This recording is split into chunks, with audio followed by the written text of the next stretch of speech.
Hello, beautiful souls, and welcome back. My name is Amethyst, and I am here to help you stand in your own power. Whether this is connecting to your divine feminine, helping you see light and love instead of fear, or conquering deep parts of your shadow. I like to use tarot and oracle cards to help me on this journey. Today we will be using the Spellcasting Oracle as well as the Wildwood Tarot. I like to use the cards to help us focus our energy, focus our intention on something that we need to focus on by giving us a clue into what is going on deeper within our subconscious, within the world, and to just help us narrow down where we may need to focus a little bit, perhaps give a little compassion too in our lives.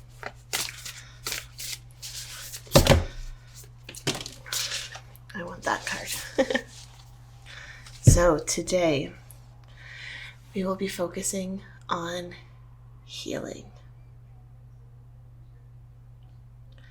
How can we heal our physical body, our emotional, and our spiritual being?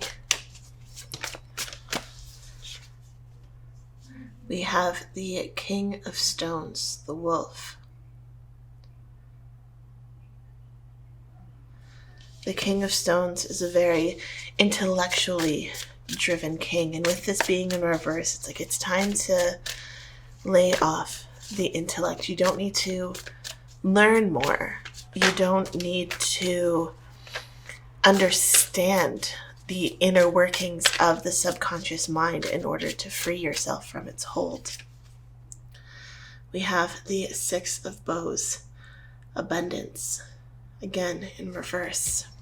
I feel like we need to stop focusing so much on the end goal, but instead focus on where we are now and exist in the body, the mind, and the spirit that we encompass now. Sometimes this can be hard. Sometimes we're healing from severe trauma. Sometimes we are healing from abuse or neglect. And it can be scary to go within and feel those emotions. But we also can't keep running from them our entire life.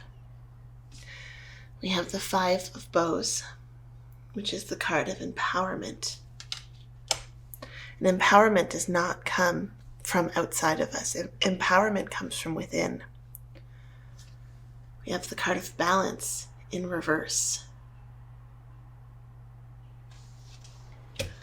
And we have the Two of Stones, which is challenge in reverse.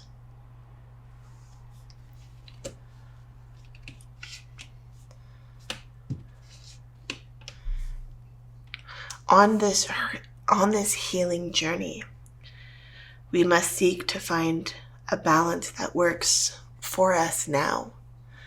A lot of the time when we are healing from trauma, be it abuse, be it the death of someone, the death of a loved one, perhaps sickness, or if we're talking about mental health issues, it can be hard to find balance. It can be hard to pull yourself away from the negative, from what's encompassing your mind and your thoughts at that moment.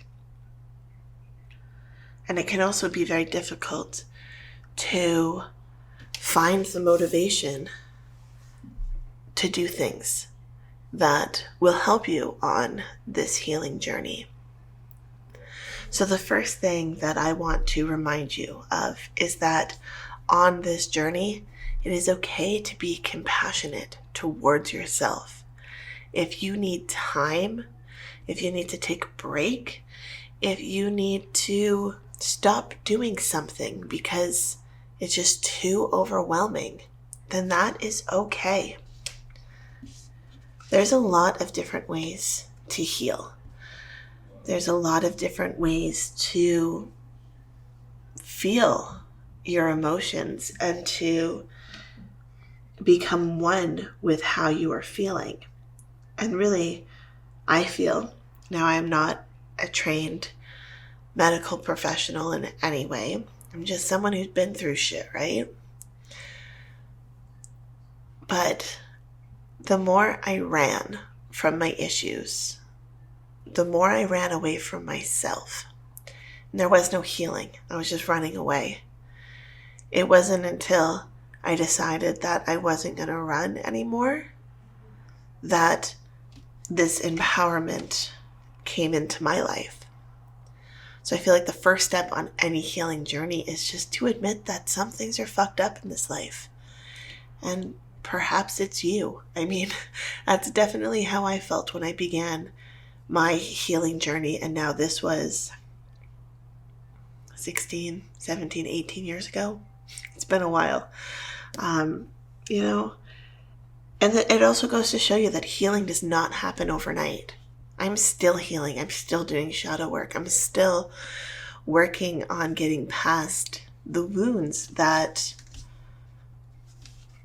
you know, came along with life. And it doesn't matter how privileged or how, what's the opposite of privileged in this case, or how terrible, you know, your childhood was. We all perceive what we experience in our own ways. And, you know, something that might have been very traumatic for you might not have been traumatic for someone else, and that's okay. But it doesn't negate your experience at all. So even if, you know, for the last however long, someone's been telling you that, you know, your experience wasn't traumatic enough, or, you know, whatever it was, you know, like you hear these things, these awful things about people gaslighting and negating someone's experience. And that doesn't help healing at all. In fact, it provides more wounds, more issues, more disconnection. Even if someone else is not going to acknowledge your pain, your wounds, you have to be the first to do it, right? It can be a challenge sometimes. But this isn't a challenge for someone else. This is a challenge for you. You must be the first to acknowledge, and you must be the first to decide that you are ready to move forward. There's many different ways that you can approach healing on a spiritual kind of level, which is what I'm here to talk about, right? We can work through meditation, breath work, journaling. You could even go as far as doing plant medicine. If you do go down that route, please do it safely. Please find a reputable shaman to lead you through the experience. You know, there's a lot of different things that can help you to uncover your blocks, especially if you don't even know where your trauma lies, where your shadow lies. And perhaps using the word trauma isn't even right, because some of you might not even identify it as trauma. But it's something blocking you from moving forward. It's something that's holding you back from being the person you desire to be. So as you focus on healing, the best message I have for you is just to give yourself grace. It's just to allow yourself to exist in the energy and in the emotions that you need to feel. But trust that when it's getting too much, when it's getting overwhelming, when you don't feel like you can handle it anymore, trust in yourself to say, okay, I'm done. And that is perfectly okay. That is perfectly valid. You are valid. Your experience is valid. Okay? You must heal in a way that feels balanced and comfortable for you.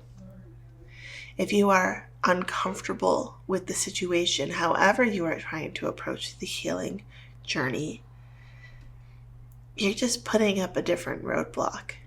You're just putting a different boulder in your way that you have to get around. We don't want to create more trauma by trying to heal other trauma. So it's about listening to yourself and trusting yourself.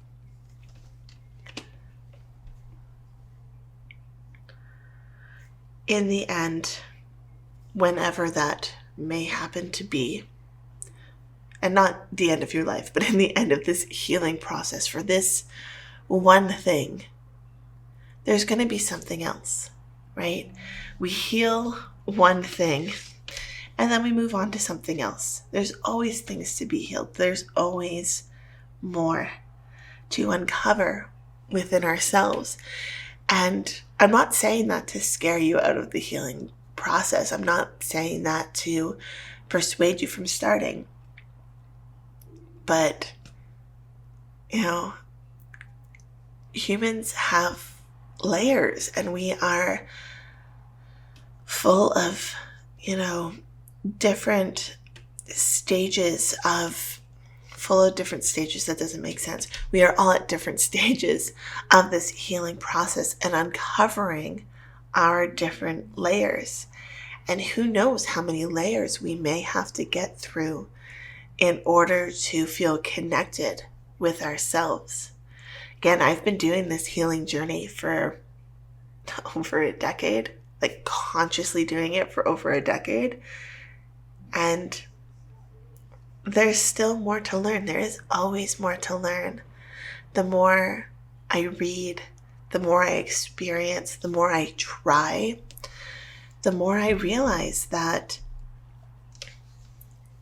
the person who I thought I was, 10 years ago, as wonderful and amazing as she was, has now become a completely different person. And that's not a negative thing. We all grow and change, and our identity grows and changes and shifts, and that is a beautiful thing. So as you go through this healing journey, you may discover that the person that you thought you wanted to be and the person that you were trying to unleash through healing may be a completely different person.